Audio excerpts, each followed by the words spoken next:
Let's hear that music. Oh, I love it. I love it, I love it, Jeremy. Yes. Hello out there in Cyberland, and welcome to the Ryan Carr Show live. I'm Ryan Carr. I'm a stunt double here in Chicago. I am Natalie Arteaga. I am an actress and screenwriter. Yes, and we got a great show planned for you today.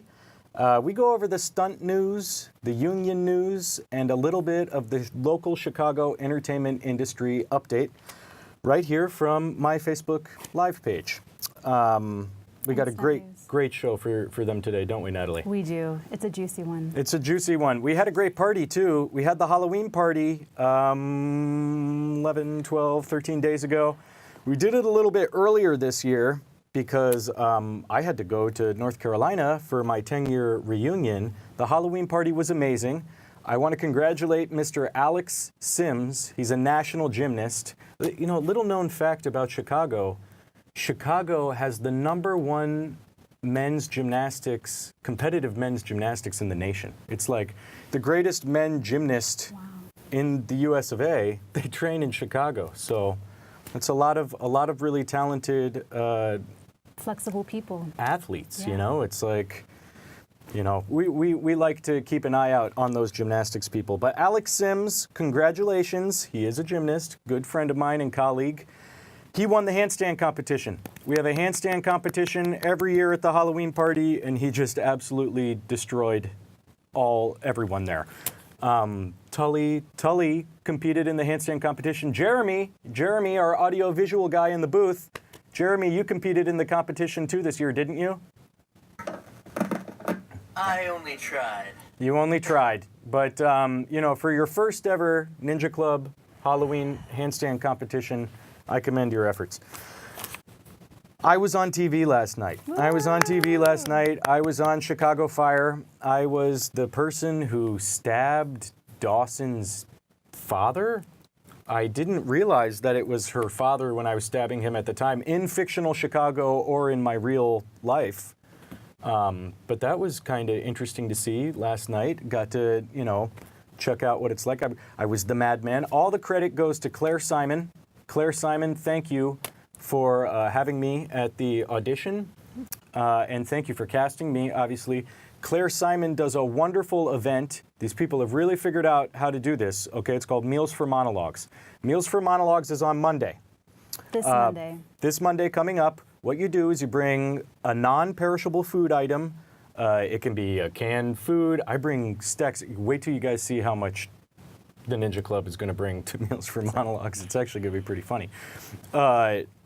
You bring those items, and they let you come in and do a monologue. There's supposed to be like 500, 600 people showing up. It's like going to a New York deli. You go, you take a number. These people have really figured out how to do this. You go, you take a number, and then you go and eat a hot dog somewhere. You come back, and then you only have to wait in a line of like 20 or 30 people as opposed to waiting there all day long. Yeah. Okay, so it's a really great thing. You might bump into a few of your friends, and you might just get the chance. I think everyone on their staff is going to be working and overseeing the monologues, but it's a great thing. It's something to look forward to every November. It's a great way to get seen by a casting director as well. Yes. And it's a wonderful cause, so if you've been trying to get in front of someone, take that opportunity. It's a very well-leveraged event. Yeah, every year, 12th annual. Something funny, a rogue Twitter employee shut down Donald Trump's Twitter for 11 minutes. We thought that was funny, so we wanted to mention that. My pick of the week is Stranger Things 2 is out. If you guys haven't seen Stranger Things and you're still kind of in the Halloween spirit, that is the show to watch, okay? All the homages, the frickin' Spielberg, the Ron Howard. I mean, it's like, you feel like you're watching Goonies meets, I don't know, like E.T. meets, that's my jam right now. I love Stranger Things. I'm so excited for season 2. Also, I went to the comic book store last night, and I spent about $200 on about $1,000 worth of comic books. I got a really good deal on them because a friend of the guy who owns the comic book store was like, hey, I got to get rid of all this stuff. It's just taking up stuff and space in my library. Please take all these comic books. So I benefited from that garage sale, And we have tons and tons and tons of reading material now at the Ninja Club. Okay, if you guys want to read some comic books and hang out with us, stop on by. This is my pick of the week, The Adventures of Dr. McNinja and the Night Prowlers. I'm into graphic novels more. It's like I want to dig my teeth into something. I don't like reading something that I feel like I can rip up like a newspaper.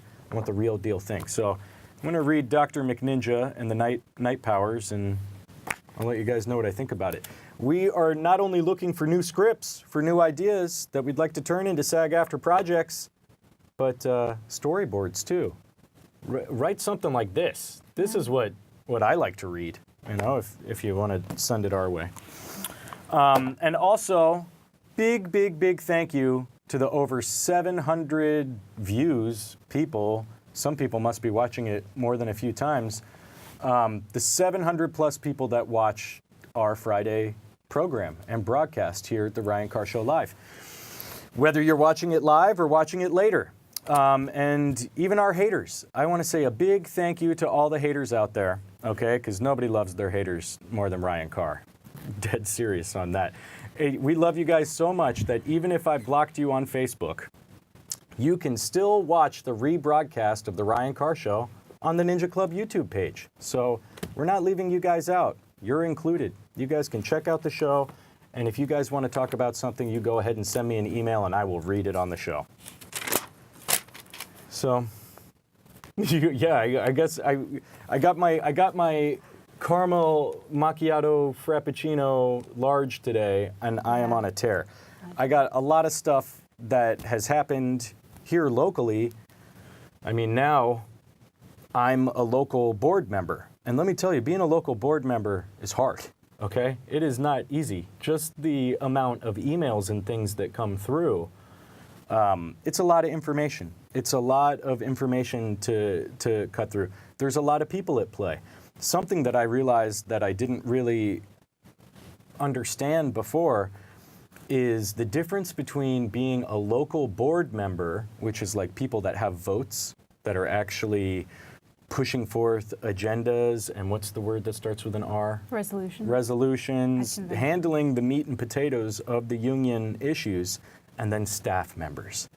Staff members who are paid to basically work for us, work for the members. Right. The staff is there to assist us in governing our business. And governing our business. So it's like internal business. They're very they're supposed to be very non-political and not, take any sides. And they're not supposed to take any sides. And what's interesting is that when you have a local board, it's the local board's responsibility to disseminate the information to the members, okay? We didn't have any stunt people on the local board. There have been before, but we didn't have any currently, okay? So there really wasn't anyone to take that information and disseminate it to the members. And even then, how do you do it? I mean, obviously Facebook Live is kind of a better venue to get all the information out there, right? So obviously, I'm on the board now. Natalie helped me facilitate getting one of those chairs for the stunt people. We also have April Sutton, who also is now advocating for the stunt people and representing the stunt people in her constituency. There weren't any stunt people. It's like, so that information was never given. And you can speak to that because you've been working in the stunt community in Chicago for how many 6 years now. 6 years. 6 okay. years now. And so actually, you can experience the difference in your inbox from the past 6 years. Oh my God. And now that you're on the board, or that's kind of an interesting. Now I'm getting lots of emails, okay, which is very interesting. Yeah. It's kind of an interesting, it's a situation where you realize who has the votes and who has the power and who are the people that get things done. It's very easy to look at the SAG-AFTRA staff and go, oh, those are the people I want to have a relationship with because they can answer my questions.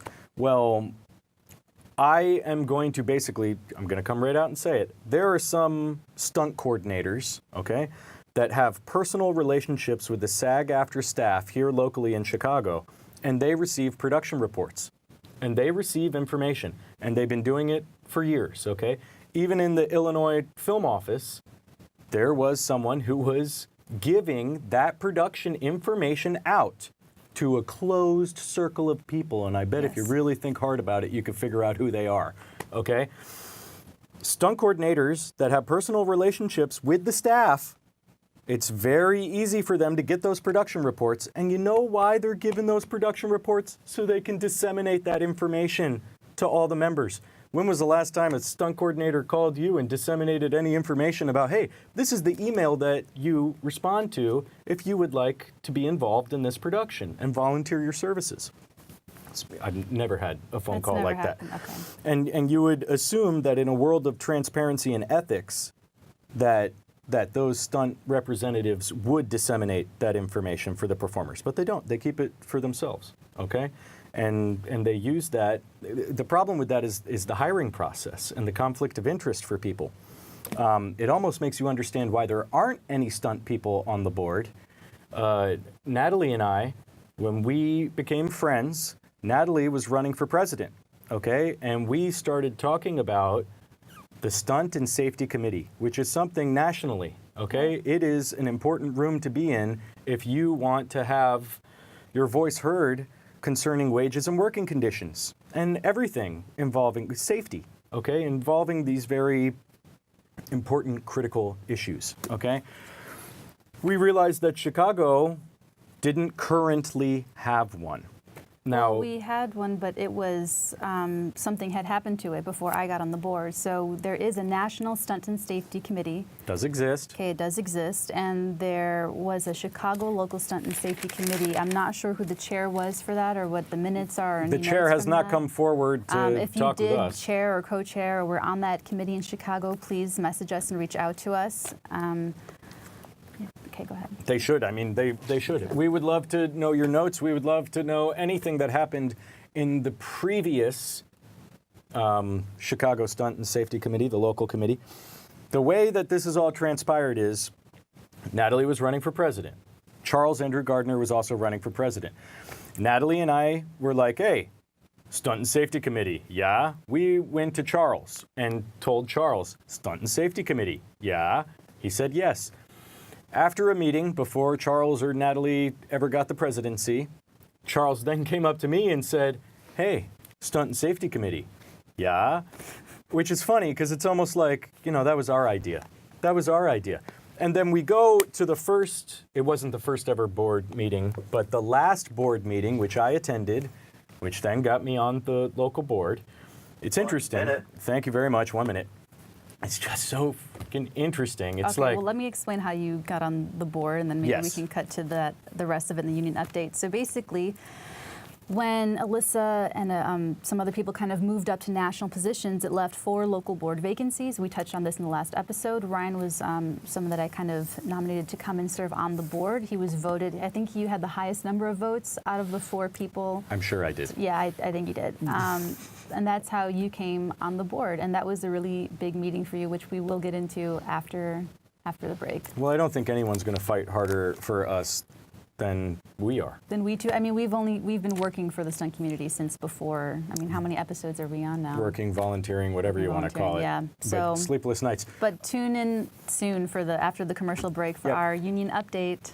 We got to cut to a commercial real quick here. Thanks for watching the Ryan Carr Show live. I'm here with Miss Natalie Arteaga, and we'll be right back after this. All right. Here we go. I mean, it's almost like we have so much to talk about. I can't. All right. And we're back. We're back here on the Ryan Carr Show live. Whew. Well, it's right around now that I check in with my co-anchor, Miss Natalie Arteaga, with the union update. Thank you, Ryan. You're welcome. Well, SAG-AFTRA and the JPC, which is the other side that we bargain with when we negotiate commercial contracts and stuff, have released an FAQ on the low-budget digital waiver. And waivers are something that you can kind of get from the union to say, oh, we don't have this or have enough of this. Can you lower your standards a little bit so that we can get this project made? Okay. Commercial actors are not pleased.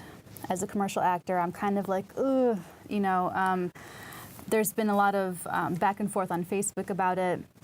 a lot of commercial actors are already fighting to make a living wage on these commercials. It's very competitive, and in New York, they're losing a lot of union commercial work to non-union. So the union is putting in an effort to stay competitive, so to speak. However, commercial actors, one example, I did an Esurance commercial for the internet, okay? And even though we have these waivers that make things easier for producers to hire us for, it's also kind of a little bit on our backs because, for instance, you know, I did that digital commercial. Yes. However, the exclusivity is still binding. Oh. So for the next 2 years. So when I was approached, I forgot the other car insurance company, they wanted to get the ball rolling with me, and that would have been at least, you know, a regional commercial or maybe even a national commercial. I think it might have been national. And I had to turn it down. I had to say no. I had to say no to 15, 20, 25 grand minimum. And because I had still done that other conflict of interest work, you know, a year and a half ago, and that was 2 grand that they paid me for. So that waiver is something that's pretty, and because of the back and forth that actors are going to, the local board members or people that are on that negotiating committee are getting the flag for it. So you as a new board member, there's a huge responsibility to serve your constituency and do right by them and kind of work with your members. So what's it been like for you? I know you've recently joined the board, but tell me a little bit about it. Like I said, being a board member is hard work. All right, hard work. It's definitely hard work. After joining the board, and then after our hard work of revitalizing the Stunt and Safety Committee, all of these technicalities and red tape came from other areas, basically people that were trying to steal our idea and then write it off as their own. And then when we beat them to the punch, they got upset about it. It's like, first, we have to do all this work. Then we get emails from the executive director, Mr. Eric Shadrone, and he gave us misinformation. He was wrong. There's more than one way to make a committee, and we used one of the ways, which is one way that you can use it is the bylaws in our SAG-AFTRA Constitution, which is how the whole national, all of SAG-AFTRA makes committees, okay? Now, locally in Chicago, we have another way that we make committees, and we didn't do it that way. We didn't do it the local way. We did it the national way because we really wanted to be on the up and up and follow the rules and go by the bylaws. We did go according to our local bylaws that are consistent with our national constitution. Absolutely. And it was basically just like you said, it was according to the book. 100% by the book.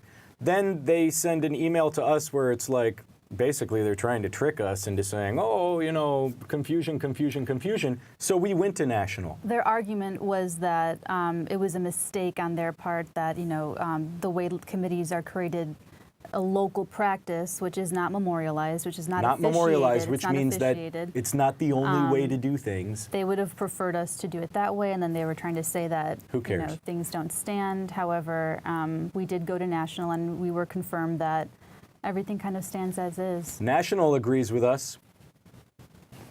National agrees with us, okay? And I was there. I was there because they appointed me the co-chair. Every single person in the room unanimously voted for us to have the committee first, which we did. We were approved by the local board and the local president to do the committee, to do you as co-chair, and that I serve as the chair of the Stunt and Safety Committee. So basically a staff member then tried to dissuade us from all this hard work we were doing, okay? And gave us misinformation, completely wrong misinformation. We did the right thing. We went to national, and we said, can you clarify this? That person then had to come back and say, I was wrong. The committee stands. Good job, you guys. And then somehow through maybe us going to national, that got them a little bit sore about it or something. They became... Now it's like everybody's trying to weigh in on this, and honestly, Ms. Natalie Arteaga knows how to form a committee better than some of these people. Well, I'm trying to get this committee to meet first, and that's what we're, there were two things. It's getting the committee to meet, and then it's the legal stuff that they're trying to... They wanted to push us back all the way to May and say that we had to have like itemized budget and this and that. All we want to do is meet and talk about our wages and working conditions. That's all we want to do. There is no budget. There is no budget for the Stunt and Safety Committee locally here in Chicago. We're just going to meet. Well, the argument that President Charles Andrew Gardner is making is that we didn't do it constitutionally when we did. Well, he's trying to make the point that we're making a new committee, but what Charles Andrew Gardner didn't realize is that we reach out. I must talk to 10 stunt people a day, okay? Local stunt people a day.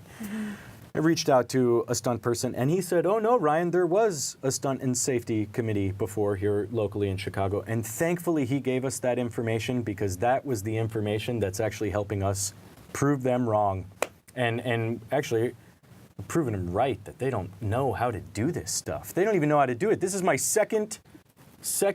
I mean, what? I've only been doing this for 4 weeks now. Well, their argument isn't very strengthened given the fact that when everything was happening in the boardroom at the last meeting, that they were kind of out of order to say that we were out of order. Yeah, they're out of order to say that we're out of order. You're double out of order. Oh man, I can't wait for this next board meeting. Okay, well, okay? And Charles Andrew Gardner is the local president of Chicago SAG-AFTRA. Yes. Okay? That's a board president, right? He votes. Okay? Staff members do not vote. You go ahead, and if you guys have any thoughts on this about Charles Andrew Gardner muddying the waters about whether we can have a committee or not, this is all like a learning experience to him. We already knew what we were going to do. You know, if these people have to catch up and kind of learn how to form a committee, it's like you're the president of the Chicago local. You should know every single way that we can form a committee. And by the way, there should be more ways to form committees, not less ways to form committees. And the Chicago AFTRA staff members that are trying to manipulate the board and the members that it represents by basically just creating less work for themselves. It's incredible. Well, I can't. What I'm advocating for and what I communicated to both our executive director, Eric Chadron, and the president, Chuck, is that we should have our committee formation and the chair appointments as diverse as the members that populate them. So I am in favor of both adhering to the local bylaws to form committees and appoint chairs like we had done it, as well as letting committees, meet and choose one, or letting committees choose or form themselves in any other ways as they need. The more committees, the better. And if there is a national committee, it's a good idea to also have that committee locally.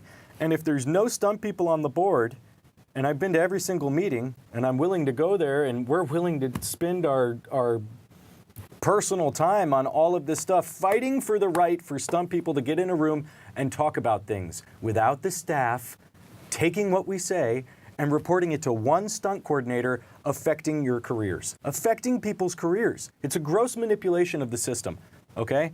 And it's like some of the stuff that people are complaining about in California, at first when I was getting involved in all this, I was like, well, that's not really stuff that happens locally in Chicago. And it's sad to say that it happens everywhere. It really does happen everywhere. And if you have a situation where, oh my gosh, when the staff members are giving us misinformation and dissuading us from having a committee, I've never been more justified and more hell-bent on this committee ever. You guys just proved me right. You proved me right, and we're coming for you. Coming for you. It's, as a union person, I really have been trying to bring you in and teach you of your rights and how you can work to help your community. And it is sort of unfortunate that there's been such muddying of information, and I've sent many emails and made many phone calls begging for clarification, and that's really the staff's service. They're there to service us transacting our business, and it's I'm hoping that we can move forward and just all work together to have our stunt committee and have everything go according to plan. And then on top of all that, it's like they've been making committees however they wanted to make committees for the longest time. And then now, because we went in there and pretty much showed them how to do their jobs, they got a little sore about it. Well, I did bring up an actual occurrence of the 2015 to 2017 board term where a committee was formed not by the local bylaws and not by the local practice. Right. So at all, and that's still the president never appointed anyone. It was very loosey-goosey, and it was very not nearly held to the same scrutiny and That they're doing with us. That they're doing with this particular Right. committee. So I am sort of concerned about how we can make this work better between staff and members, because it's not where I want it to be. It doesn't raise up to my standards. Here's why the committee is important too. It's like, well, what are we going to do? What are we going to talk about on the Stunt and Safety Committee? There are other unions. One of the other unions here locally are Local 476, and this is the special effects guys. This is the set decorators. These are the good guys, okay? These are the blue-collar workers of the entertainment industry, and they go in there and they make these actors and everybody else look really good, okay? I had the great privilege of having a roommate who was a special effects technician here in Chicago, Mr. Daniel Graff. I know he doesn't mind that I mention his name. I think we're going to be interviewing him here, season 2, as soon as we get his schedule locked in. He told me that IATSE, the Local 476, has something called the availability list. Now, if this sounds familiar to you and you're thinking, oh, the stunt availability list, I've heard of this on Facebook. Yes, that is the same idea. When you almost, it's like, I guess they go through more of a hiring hall process, but believe it or not, you go down there, you put your name on the list, and if they need a guy and you fit that mold, they call you. That's it. We don't have something like that. They do in LA, it's on Facebook or whatever. First thing, committee, first thing, stunt people availability list for Chicago, and a nice big list of it. Every single person, their qualifications, everything, which is what the Ninja Club database was supposed to be, okay, and still could be. Eventually, you want to be on as many databases as you can. It's like, oh, everybody's on IMDb, but I'm not going to be on IMDb. I'm not going to be on the Internet Movie Database. All right, good for you. Good for you. Just really quick interjection. We are soliciting stories and material for things to produce and stuff. So. Oh yeah, for Ninja Club Productions. Ninja Club Productions. So you want to be on a database where we can find you. Yes, that's where you we're want to be on the looking. database. Well, I mean, I'll be looking to the Ninja Club database first for my. 1 minute. We're going to hire through the database, which is what they were supposed to be doing with the Illinois Film Office and everything else. It's like, trust me, we're going to get a good database. We're going to get a good database. Everything's going to be on there, and that's how it's going to be submitted to the casting directors and everything else. And then I'm going to make an app. It's going to be free. Free. Okay. Hey, Ryan. Yeah. Remember, next week we have a very special guest. Next week, we may have a very, very special guest, a stunt coordinator. We may. It depends on his schedule. It's like we do this on Fridays. 90% not locked in. 90% locked in. This guy has very, very busy schedule, very important stunt coordinator here locally in Chicago. And actually, we've been setting up all the interviews for season 2. If you want to be on the Ryan Carr Show, if you have a topic that you want us to talk about, if you want us to somehow advertise your related business or unrelated business here at our secret green screen studio location in Chicago, we're happy to do that for you. We've got to wrap things up here. There's so much to talk about. You guys got to keep tuning in every Friday live. Thank you, Miss Natalie Arteaga. Thank you, Bob Beck, Voice of Chicago in the booth. Thank you, Jeremy. And thank you, everybody. Stay out of trouble, Chicago.